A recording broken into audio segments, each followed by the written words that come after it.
Hi guys, James at RampantLionReviews again for you today with another beer review. For this one we are going to have a beer that is really kind of interesting, I think. It involves one of my favourite Norwegian breweries, and this actually was one of the beers that I brought back with me from my recent trip to Norway. So for this one we are going to go to Haandbryggeriet, who are from Drammen, just to the kind of southwest of Oslo, and this is a collaboration that they did with Närke Kulturbryggeri, who are from Örebro here in Sweden, and Birrificio Del Ducato, who are from Parma in the north of Italy. So this one is the number 1000, and it is an Amarone barrel-aged quadrupel. So I think this one will be a little bit of a beast. It comes in at 10.4% ABV, and you know, as I say, I've had some very positive experiences with Närke Kulturbryggeri and also Haandbryggeriet before, but I don't think I've ever reviewed one of Del Ducato's own beers. I don't think I've ever done a dedicated review to them, as far as I can remember, and it's actually been quite a while since I last reviewed an Italian beer for you, so that's something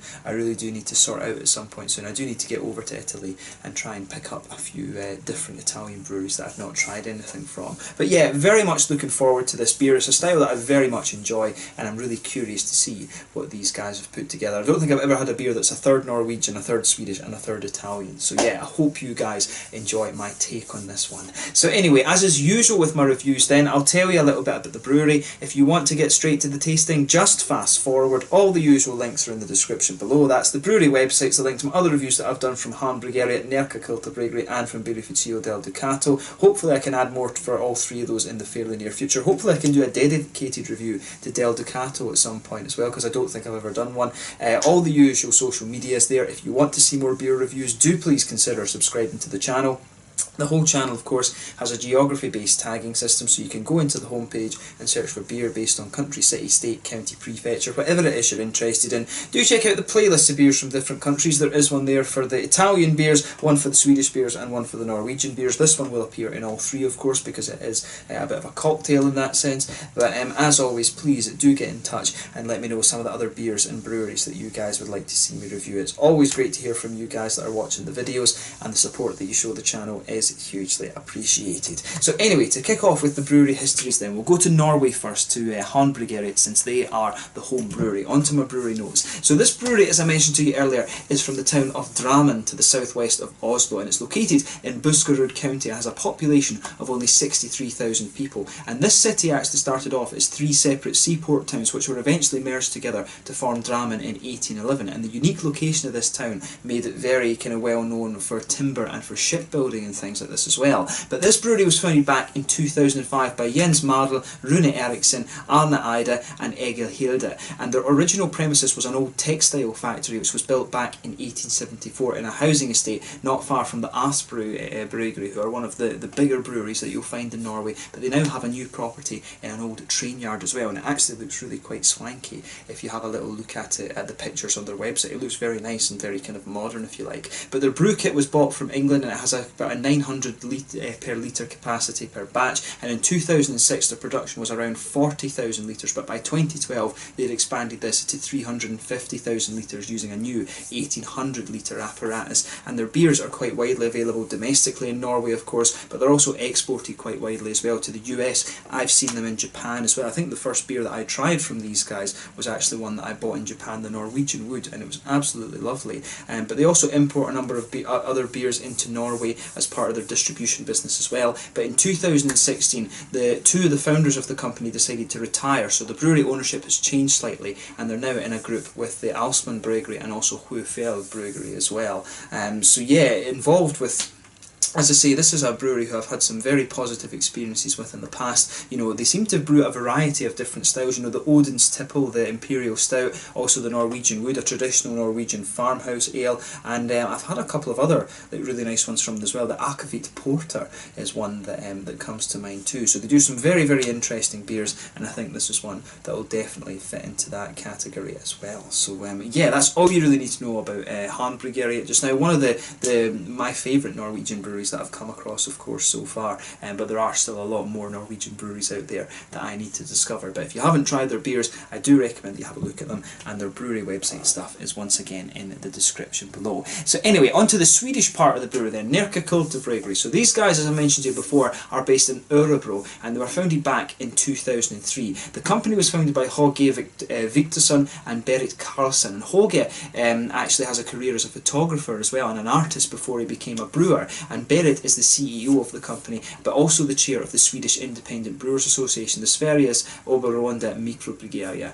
And for a long time the brewery were only producing keg beer, but quite recently they began to produce bottled beers as well, which really helped them grow substantially after they bought the RampantLionReviews brew kit. But the brewery currently produce around 100,000 litres of beer per year, and they're particularly famous for the Kagen Stormax Porter, which was rated as the world's best beer for a long time on Rate Beer, and that's one of the ones that I would absolutely love to review. But this beer was first produced in 2004 as Stormax Port, but later when it was aged in bourbon barrels it became known as the Kagen Stormax Port. And you know, I've had some positive experiences with these guys as well. They brew mainly English and German styles of beer. The English ones, the Örebro Bitter is a really quite nice beer if you try that, and the Bideru Bitter, of course, from RampantLionReviews. Those are probably two of the very classic examples of Swedish craft beer. A lot of people say that those are some of the kind of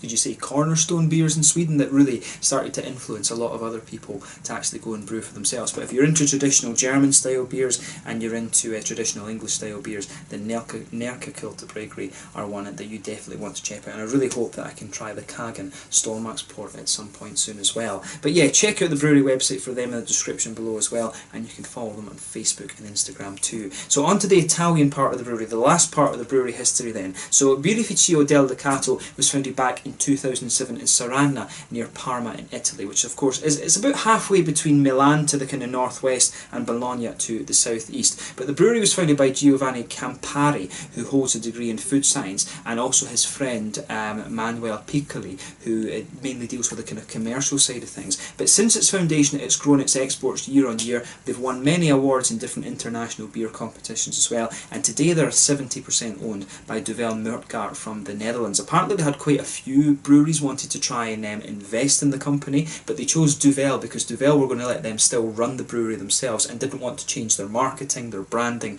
or the way they were actually approaching brewing the beer as well. But the brewery remains pretty much independent from Duvel Mertgaard and is still brewing their beers in the same way that they would otherwise. And you know, they're from a very, very pretty part of Italy from what I gather. They do quite a lot of different styles of beer. I think they do like quite a few sours and things like that now. Sour beers of course are very, very popular in Italy because it's a wine country primarily, but they do IPAs and red ales and you know, all of these kind of things, imperial stouts and stuff like that too. And as I say, this is a brewery that I definitely need to try and review a few different things from. I've never done a dedicated review to Birrificio Del Ducato, so that's something that I really hope I can do for you in the future. But yeah, that's all three of the breweries covered. Now again, if you want to learn a little bit more about Birrificio Del Ducato, check out the brewery website in the description below, and again you can follow them on Facebook and Untappd and keep up to date with all the latest goings on. But Birrificio Del Ducato are kind of regarded as one of the kind of, you know, the big names, I guess you could say, in Italian craft beer brewing. But there's a hell of a lot of breweries there. I think it's about 40 million, 45 million people in Italy,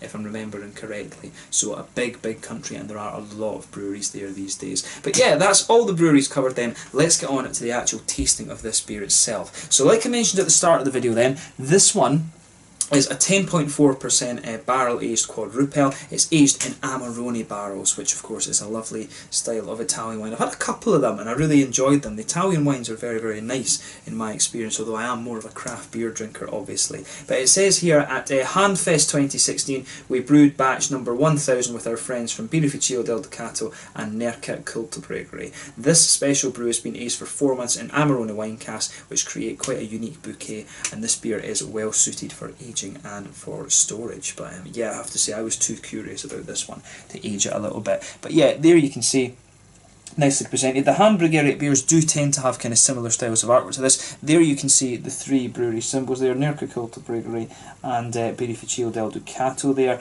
But yeah, nicely presented beer, and you can see the symbol is of course for Haandbryggeriet is this sort of handprint as well. But yeah, very nicely presented beer, this one. So I guess without further ado, let's get it out and we'll get on with the tasting.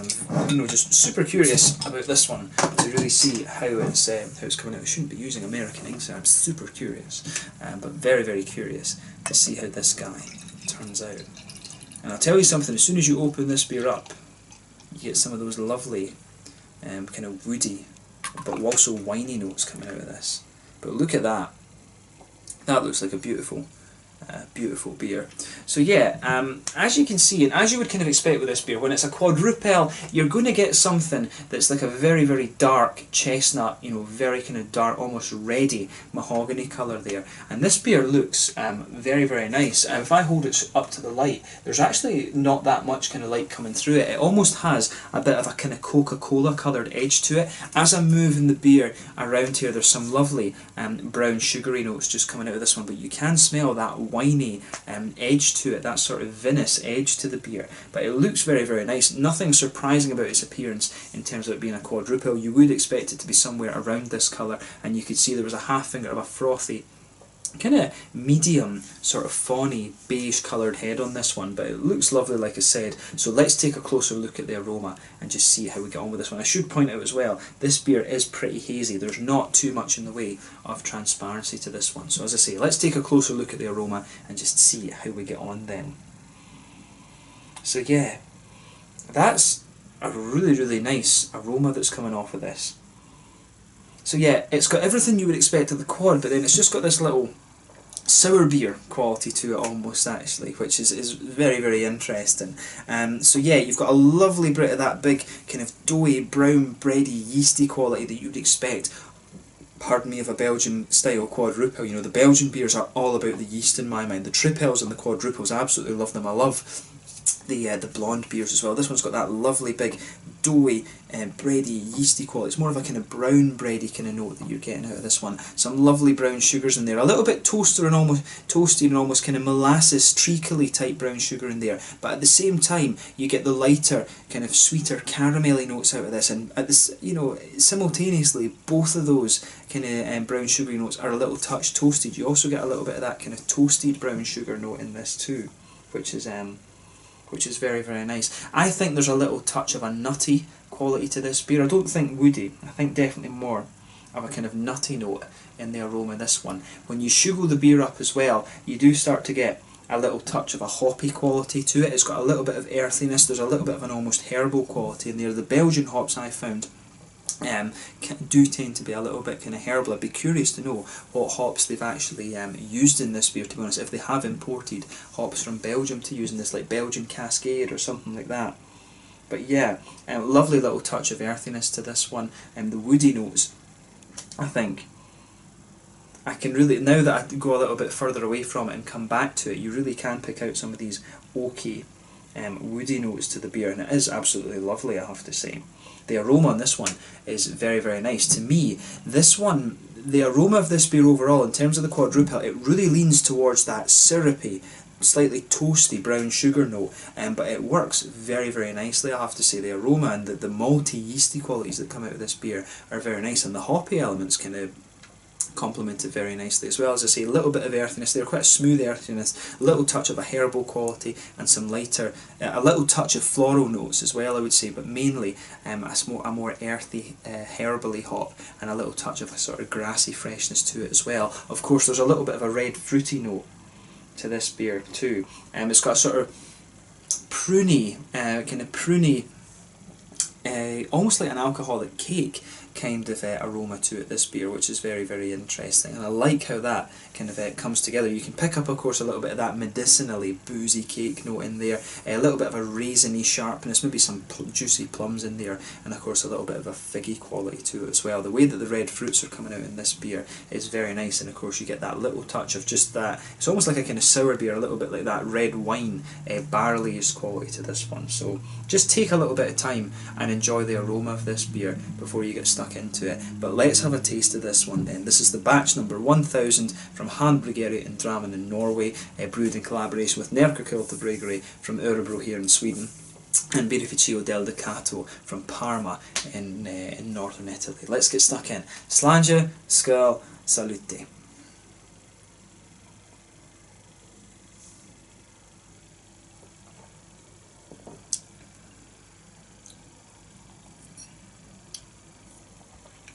Oh yeah. I have to say that's quite a nice beer. The red winey qualities to this one are really quite subtle, but they complement it very, very nicely, I have to admit. So yeah, this beer, I'll say straight away, just on a little sip, this beer does get a thumbs up from me, but this is definitely one that's going to take your mouth a little bit of time to adjust to.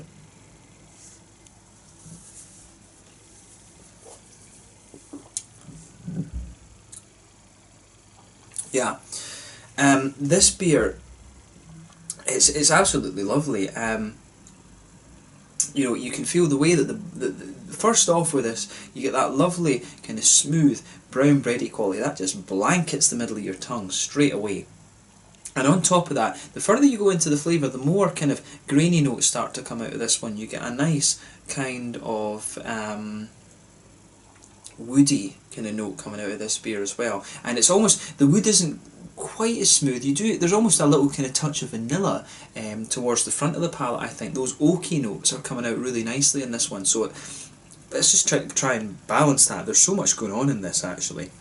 So as I say, you get those brown, doughy, bready, yeasty qualities. That blankets the middle of your tongue. If you come a little bit towards the front of that, you start to get the oaky flavours pushing their way out the further you get into the aftertaste. And if you go just a little bit into the middle, there's almost a slightly vanilla-y quality to this one, I think, and also a little bit of a nutty flavour sitting on top of that. If you go back to the back of your palate again, there's some brown sugary notes in there, and it's interesting how this one kind of goes together. The brown sugary notes aren't as treacly and molasses kind of orientated as I would have thought they were from the aroma.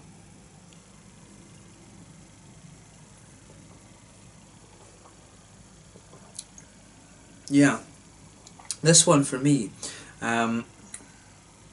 it's really, really nice how everything goes together in that. You've got on top of that brown doughy bready yeasty thing, you've got the nice kind of brown sugary notes in the middle. There is a little bit of that treacly molasses sort of thing, but it kind of smooths out to be a little bit more toasted in the middle of your palate as well. It's got a little bit of a sweeter caramel note in the very centre of the palate as well, and that's how the beer is kind of covering up some of the nice booziness as well. And it's interesting how these red winey qualities come out of the beer too. If you just go outside that kind of caramelly circle, if you like, that you've got in the middle of your palate, the sort of almost vinous-y, soury, red winey notes in this beer really just push their way up around the side of that kind of circle in the middle of your tongue. It's really, really nice how it goes together. I like all this kind of complexity this beer has, and this one does have a good level of complexity to it, to be honest.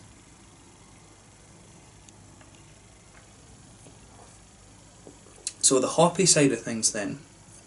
The hoppy side of this beer is quite simple, I'd say. In the back corners of the palate, you've got a little touch of earthiness there. It's actually quite a herbal earthiness, and you can feel that just spread forward a little bit to almost towards the front corners of your palate. You get a little tiny touch of a floral note to this one, but then round the very front curve of the palate, you've got a little bit of that lighter, sort of grassy, citrusy quality to the beer. Then behind the front curve of the tongue, you've got a nice, you've got that nice oily bubble where those juicy, fruity esters start to come out of the beer. And this one, again, in the fruity side of things, does have a little bit of complexity to it. So, at the start, when you take this little bit in, you get that sharp sort of red winey quality. You get, other than that, I was saying, I was picking up like sort of prunes and stuff like that in the first part of the flavour as well. But then just as it smooths out a little bit, you start to get more of a kind of, it's not quite blackcurrant, but it becomes more like a sort of cakey, boozy red fruit, if that makes sense. I really like how these flavours start to come out. It's got a little bit of an almost datey flavour as well, dates, prunes, and a little touch of a figgy note as well. And there's a little bit of a red fruity sharpness just on the very front centre of your palate too. But it's really nice how all the flavours in this one go together, and everything just blends together very, very nicely. The earthy herbal side of the beer kind of blends well with the woody notes that it has, and the almost cakey flavour of the red fruits is really interesting as well. And this is definitely one of the more unusual quadrupels that I've had. I think it's actually the first one I've had that's aged in sort of red winey barrels. But yeah, I really like what they've done with this one. So all three breweries from me get a big thumbs up. As I say, I actually don't know if Amarone is a red wine or a white wine. I think I'm pretty sure it's a red wine actually, and it just adds a very, very nice complexity to the beer, and it's a very, very smooth quadrupel, this one. So have a go at this for yourself and just kind of and see what you think. It really is a very, very interesting beer. It's one of the more complex ones that I've reviewed for you on the channel in the last little while. So yeah, let's leave it at that for the flavour then. Mouthfeel, definitely a full-bodied beer. Carbonation's very smooth in this one. It leans towards the oily side of things. Yeah, quite an oily mouthfeel to it, this one. A little bit of hoppy bitterness, but not too much. I mean, this beer, probably about 25-30 IBUs, something like that. Very, very low in its IBU count, but you get some of the grainy notes pushing their way out from the malt base as well. It's got a lovely smooth but also quite sweet malty base to it, and you've got some nice juicy red fruity notes. You've also got a little bit of tartness to this one, but by no means is the red winey quality in this beer, or the vinous quality I guess I should say, puckering. It just adds a nice little kind of subtle fruity sharpness to the beer, but it works very, very well. And I think this is one of these beers that as you age it a little bit, it would slightly kind of sweeten up. The brown sugars might be a little bit more kind of a little bit almost darker, if you like. So I'd be interested to see what it'd be like if we would age this one, but I was too curious about this beer. I really just had to have a go at this one when it was sitting in my my fridge. But yeah, I've really enjoyed reviewing this one for you, and I hope you guys have enjoyed my take on this beer. So let's leave it at that. Once again, thank you for watching my beer reviews. Until the next time, please like, subscribe, share, all the usual YouTube stuff. Let me know your own thoughts on this beer in the comment section, but let me know what your favourite beers are from all three of the breweries involved in this one. Check out my social media, and I will catch you guys very soon. This one was the batch number 1000 at a 10.4% Belgian style quadrupel, aged in Amarone barrels from Haandbryggeriet in Drammen in Norway, Närke Kulturbryggeri in Örebro here in Sweden, and Birrificio Del Ducato from Parma in Italy. Thank you again for watching, and I will catch you guys very soon. Slanja, skål, salute.